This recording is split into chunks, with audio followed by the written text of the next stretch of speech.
គ្រាន់តែបើក្បាលវីដេអូមកឆ្ងាញ់បាត់មន់ហើយណាមនេះគឺខ្ញុំបដោតសំខាន់ទៅលើគ្រឿងពីរមុខបងគឺខ្ញុំបដោតទៅលើទឹកជ្រលក់ហើយនឹងជ្រក់តើឥឡូវយើងមកមើលវិធីធ្វើមួយខ្ញុំទាំងអស់គ្នាមកមុខនេះខ្ញុំប្រើបន្លែហើយនឹងគ្រឿងរៀងច្រើនសម្រាប់មន់ខ្ញុំយកមន់ស្រែហើយខ្ញុំជ្រើសយកមន់ញីដោយសារតែមន់ញីវារៀងមានខ្លាញ់តិចៗហើយសាច់ណែនឆ្ងាញ់មន់ហ្នឹងខ្ញុំលាង3 4ទឹកហើយខ្ញុំមានលាងជាមួយនឹងក្រូចឆ្មាផងសម្រាប់បន្លែបងលាងឲ្យច្រើនទឹកតិចមកដើម្បីស្អាតល្អបន្លែនេះគឺខ្ញុំលាងបាន4ទឹកហើយ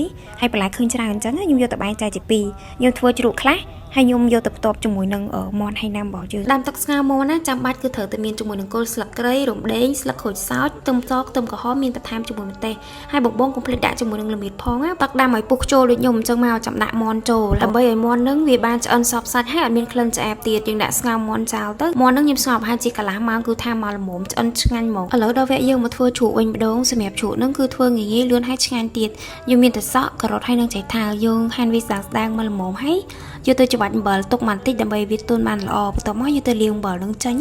ពូត3 4ទឹកដែរដោយសារតែខ្ញុំអត់ចង់ឲ្យជាប់ជាតិប្រៃខ្លាំងពេកទេបន្ទាប់មកខ្ញុំទៅហាន់ជាមួយនឹងគ្រឿងដែលយើងត្រូវដាក់លាយជាមួយជ្រក់នឹងមានខ្ញី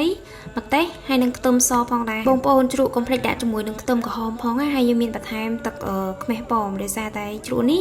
យើងធ្វើញ៉ាំភ្លាមខ្ញុំធ្វើហើយខ្ញុំយកទៅទុកនៅទូទឹកកកបន្ទាប់មកយើងមកបុកទឹកត្រីពិសេសរបស់យើងម្ដងអានេះគឺថាទូឯកហ្មងបងអ៊ំពូមីងគឺខ្វាតបានទេខ្ញុំបុកទឹកត្រីកោះកុងជ្រលក់ជាមួយមន់ហើយណាំនឹងប៉ុន្តែសម្រាប់ការបុកទឹកត្រីកោះកុងរបស់ខ្ញុំនេះគឺផ្ដោតសំខាន់ទៅលើទឹកត្រីអញ្ចឹងហើយបានជាខ្ញុំជ្រើសយកទឹកត្រី J Top Lady យកមកធ្វើទឹកត្រីកោះកុងពិសេសបុកទឹកត្រីរួចធ្វើជ្រក់រួចរាល់មន់ឆ្អិនល្មមអូយបងអើយមកមើលជាមួយនឹងមន់ហើយណាំរបស់យើងឯងគ្រាន់តែឃើញឡើងសក់ទឹកមាត់បាត់ហើយតនវីដេអូនេះមកមិនដែរជួយ comment ប្រាប់ admin នៅខាងក្រោមវីដេអូនេះម្នាក់មួយផងណាបងមានមុខម្ហូបអីថ្មីពិសេសប្លែកបងអាចចែករំលែកនៅខាងក្រោមវីដេអូនេះបានតាមន់របស់យើងគឺថាឆ្អិនមកល្មមឆ្ងាញ់ហើយចាំការទៀតហែកមកផ្លូវ